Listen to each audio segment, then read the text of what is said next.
Yeah. Okay, we're recording. Live.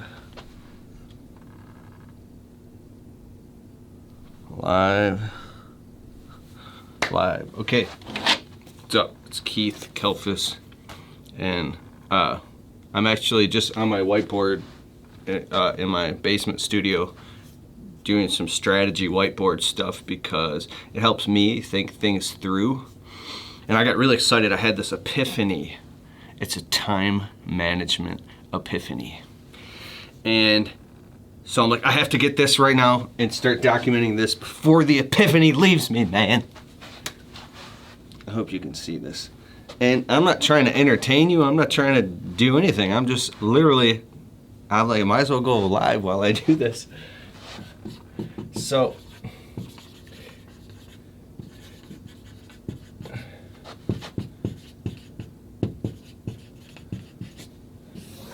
when you do things that you love, they inspire you and they give you energy. It comes from a source and from a place that is never ending. It's constant abundance. It gives you energy to do it. It doesn't feel like work. But when you do things that you feel like you have to do or that are a chore, they drain your willpower and they suck you dry. And in your life and in your business, you had this pie chart of all these different, forgive me if I'm looking around, we're on Instagram, Facebook, YouTube, and recording at the same time. So if you sleep, you're supposed to sleep 6 to 8 hours a night, preferably 8 hours a night. So there's 24 hours in a day. That's 30% of your life, of your day. So if I were to cut this into 30%,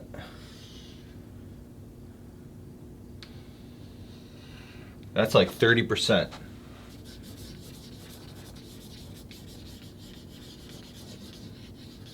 Okay. Now, if you have to work 8 hours a day, which who works 8 hours a day? Most of us work about 10, 11 hours a day if you have your own small business. Some say, I work 20 hours a day. Well, some people work 12 hours a day. You could probably keep that up for a couple months before you totally burn out in your business. But I'd say, I know in my business, well, let's say 10 hours a day, and 8 hours on Saturday, 5 hours on Sunday. That's 58. 63 hours a week, just say 60 hours. So, oh my God, what does that break down per day? How much is that per day? That's 7 days a week. Is that 8 times 7? 7 is 48. 8 times 8 is 8. Let's just say 8 hours a day. Okay, so that's 8 hours a day working. I need another color here.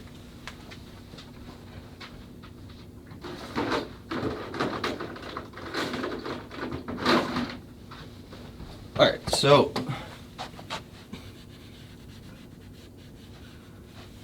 I originally saw this pie from a guy named Chris Brady, and it blew my mind. Now, if you're doing what you love to do for a living and it's your life's deepest calling and passion and it wakes you up and it inspires you and you want to do it for the rest of your life, that's great. It's not even work, right?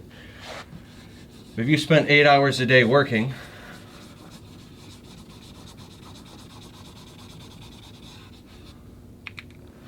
which is another 30%. By the way, if you like this, it's not even a whiteboard. This is just a big whiteboard I got from Home Depot for like $13. I brought it in my basement.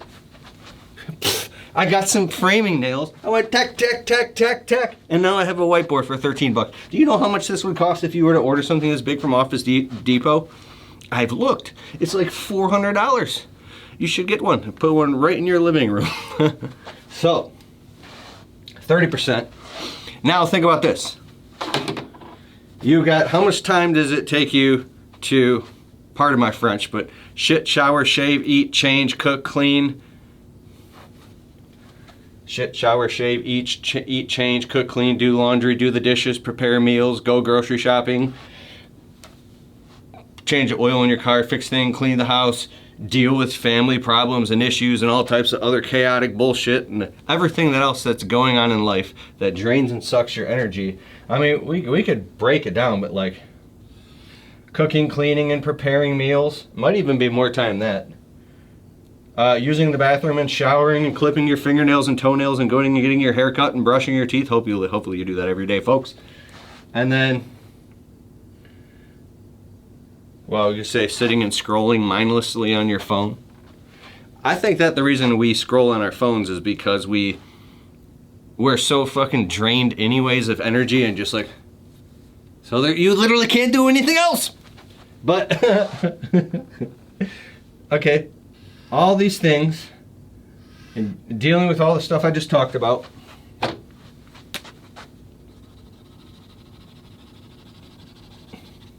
All you have left, and I could take the time and you know, draw all this out, but that would take too long for the sake of this video. Because I'm going to draw this out in two different ways to get perspective. I just had this epiphany. My wife has her business. You see me post it sometimes, and you see on her channel at Ashley Kalfas. It's actually our 8-year wedding anniversary tomorrow, and so I took the day off work, and I'm taking a week off. I spent probably 3-4 days with my wife. It's going to be awesome. I'm very happy. We're going to go get dinner and just, you know, hang out. But she's tied up. She's got something going on in her Amazon, her home-based business, and she's a little frustrated right now because something happened that was outside of her control, but she's fixing it right now. But as I witness this third-party observational, unemotionally attached thing has happened to me that triggered the inspiration for this epiphany, and then I'm sharing that with you and documenting this. So you know when things happen in your business and in your life and it's like the emotional needles in your arm, it hijacks you, you respond, the sympathetic nervous system activates, and now all of a sudden you're hijacked. It's like it's got control of you. You can't see the forest for the trees, while somebody else on the outside can just look at you and shrug their shoulders and just see it for what it is. They can see the bottom line. And that's why it's very important to have people around you, your Fab Five, the people around you that can give you perspective. And the more you go through things and the more you work and iron out those processes and put little systems around that, is the more something can happen and it doesn't even bother you anymore because you've expected it. But when I watch the things happen with my wife, and when she has an emotional response because she has all positive 5-star reviews in what she does, she's obsessed with customer service and perfection in her product. She really is a perfectionist. I'm really proud of my wife. But like, that's one thing that I don't know if you can teach, and that's something that she has, this articulateness about cleanliness and perfection and fine lines and edges to the point of it's insane. But hey, it's rubbed off on me and helped me a lot too. But I can see when things happen with her that I'm just standing there, and I don't mean to be mean, but like, I just don't have any emotion, and she's expressing it to me.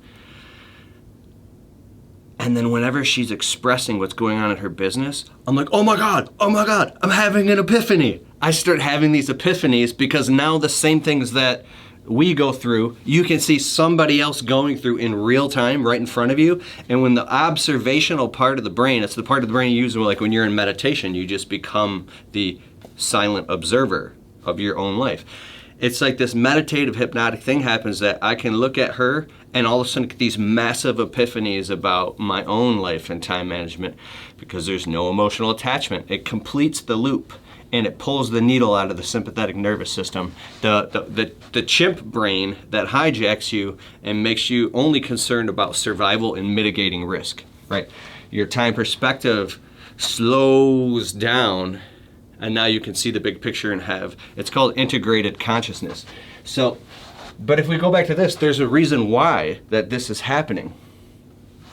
So if we're primarily concerned with survival and reproduction, and then, you know, on Maslow's hierarchy of needs, finally having, you know, in hot pursuit of a passion, a life's mission and a mandate and your life purpose and the things you want to accomplish and the legacy that you want to leave before you die.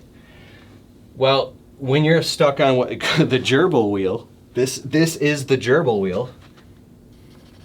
All this time is taken up in all this stuff, And if we don't have any healthy boundaries and we don't know our life's purpose and mission and mandate, and we haven't mapped that out or had the experiential process of the awakening, like the big aha, this little tiny sliver of time that we have left right here. I wish I had a different color marker. I don't. I'll just make it blue. Okay, so it's right here. Yeah, right here. This is like the 2%. So, can you see that? Let me make sure. All right, let me move this so you guys can see it. Okay, there you go. So, this little tiny 2%, I'm so sorry, the whole screen might be totally flipped right now on some of you guys. Okay, so you're supposed to live your life's deepest calling and mission and mandate and purpose and change the world. You're supposed to build the multi-million-dollar business that gets to a point where it's residual, where you can go give back and, you know, save the dolphins, save the earth. You can build foundations, you can start charities, you can write your best-selling book or novel, you can take that trip to the Grand Canyon for like a month and just sit on the side of the Grand Canyon and meditate. Whatever your life's deepest passion is. And you're supposed to do all this on 2% of your time, when if you can clearly look, all this is taken. And now what really happens in this little sliver of time is if you spend all your time doing this, your willpower is spent. I took this amazing course by Eben Pagan called Wake Up Productive, and he talks about you only have so much willpower per day, and there's studies shown that there's only about 50 purely productive minutes that you get in each day where you're in a peak. There's circadian and ultradian rhythms, and these rhythms go like this. Circadian rhythm is when you sleep and when you're awake. When you sleep, when you're awake. Sun up, sun down, sun up, sun down. The ultradian rhythms are these micro rhythms that pop up and down during the day. So sometime every day around like 1 o'clock after lunch, some of us get this lull that we go into where we just feel like totally drained for like an hour. Like, oh my God, if there was a bed, I could literally just go straight to sleep. Sometimes. Well, you're actually supposed to honor these rhythms. And when you do things like drink Monster Energy drinks and Red Bulls and slam a bunch of coffee and keep taking all these replacements instead of honoring your biological rhythms, it drives down your willpower more and more and more, and it starts to exhaust your adrenal glands to the point where you're fucking walking zombie. And then by the time like October, November comes, you're like, oh my God, I just want the season to end. And that's why some of these rock star people meditate and eat perfectly clean diets and make sure they get the exact right amount of sleep, and they sleep in perfect darkness, and they do yoga and stretches, and they have perfectly healthy boundaries in their life where they don't let other people's bullshit get in the way. I think that the thing that gives you the reason to become a very structured person with very high levels of aspirations, a high demand on yourself, and high success is that you know your life's mission and mandate and purpose, and you're not confused on it. When you know what your life's purpose is, you get very much clear about everything else. You put everything else in line. It's like you're supposed to put, people say you're supposed to put God first, then your family, then everything else, then your business, then yourself. Well, it's funny that if you do that without spiritual eyes or spiritual thinking, you'll be like, what, I come last? You would just end up sick in bed and not get anything. It'll come down like a house of cards. But in spiritual order, there's 7 different laws of truth. The highest is spiritual. There's mental, physical, emotional, there's social truth, there's psycho-emotional truth, psychological truth. There's all these different levels, and spiritual is the highest. So if you order them up in proper prioritization, the spiritual, basically it's top down, okay? So I'm looking at this. God, this is like 8 hours long. So there's this book by, there's like 100 books, but there's this book by Dr. David R. Hawkins called Letting Go, and he talks about surrender. Depending on what perspective or lens you look at it through, you can be the victim or the victor. You could be somebody that looks at life and trying to do all the overwhelming tasks of life as a complete impossibility that drags you down into victimhood, or you can look at it as the greatest blessing of all, that it's the most fun challenge. Life is like some etheric video game that you get to like put on a suit and run through and have so much fun and love people unequivocally and do all the right things, and everything is a challenge, and it's in your benefit. The universe is designed in your benefit, right? And it all depends on where you vibrate to and the bandwidth of your consciousness. So if you vibrate really low down here, and the low levels of shame and anger and apathy and sadness and depression and guilt and fear and sickness, all those things,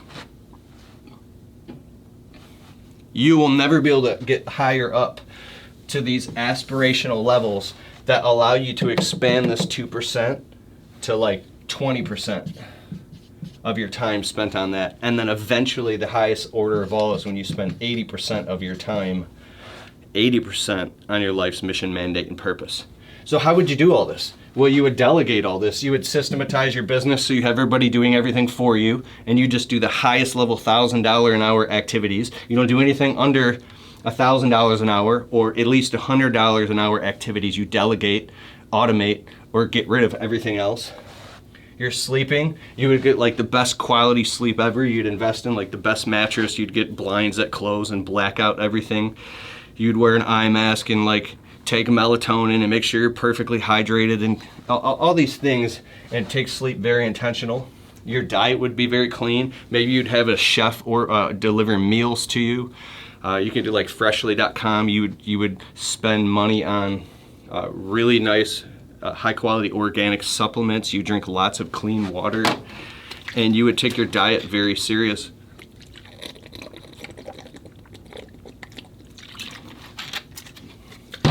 Because you can see clearly it gives you energy for your life's mission, mandate, and purpose. All the laundry and cooking and cleaning and folding of clothes and all the going to the grocery store, all that shit gets automated. You hire personal assistants for everything. You have people deliver your groceries. You have a person clean your house. You have people do all these things for you because they're less than $100 an hour activities, right? Right? So you can literally clear up, starting with 20%, but you can clear up 80% of all the shit on your schedule. But that's scary, depending on where you're vibrating on the levels of consciousness and how integrated you've become.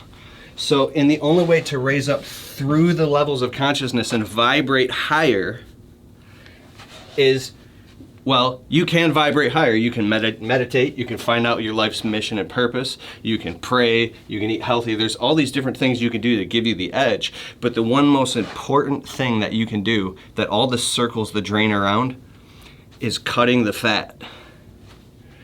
It's literally finding, well, in the 80-20 rule, depending on where you want to start, it's going and cutting out all the negativity and toxicity in your life. If you have horrible addictive patterns, drug abuse, addiction to alcohol, constant consumption of fast food, codependent relationships in your life with friends or family members who also have those addictions, that have either they're narcissists or they have actual demonic entities, in my opinion, attached to them that are leaping and arcing onto you and trying to feed off of you and getting into your household.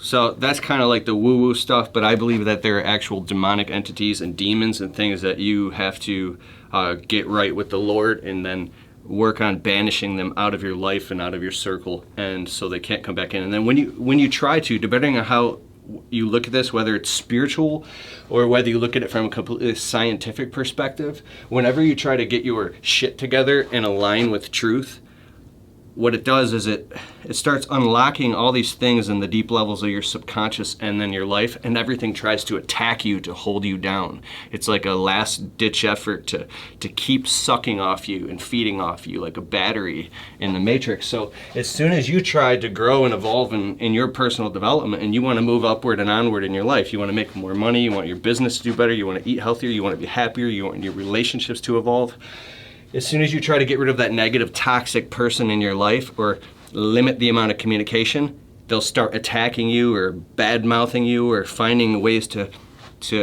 it's like the mean sweet cycle, to get in and stab you in the back from behind. Shit starts hitting the fan because the very foundation of the structures and agreements that you have with other people and with yourself starts eroding at the edges, because those structures were built on lies.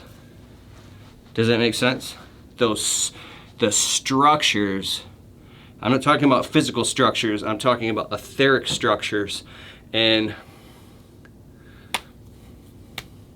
they're psychological structures. They were built on lies. So if you start changing and now all of a sudden you start evolving and moving upward, people don't know how to deal with you anymore. They can't manipulate you anymore. Their codependent patterns of how they feed or you feed off of them doesn't work. So there's these neuropeptides in your brain. They pump these endorphins and these emotions that whenever you get in a fight with somebody or whenever you trigger somebody or they trigger you, you have these secondary emotional payoffs, and they're like hits of heroin in your veins that force you into these codependent patterns, either with yourself or with other people, that keep you in this pendulum of unnecessary suffering. Even as I talk about it, you hear my voice quivering because it resonates truth. So letting go of all this shit on the bottom, if there's two ways to look at this. The first one is there's a beach ball that you're holding underneath the water and you're fighting and you're like holding this thing down, like you finally give up and you let go, and the beach ball pops up to the top and just starts floating buoyantly on top of the water. Why does it do that? Because that's its natural state, is to float, and you're exhausted from holding it down. The second perspective is if you're in a boat and you're going east full speed and you don't want to go east, you want to go west, so you turn the boat around with all your might, and finally the boat turns around, but you get tired and you let go. What does the boat do? It turns, it starts going west again, because that's the way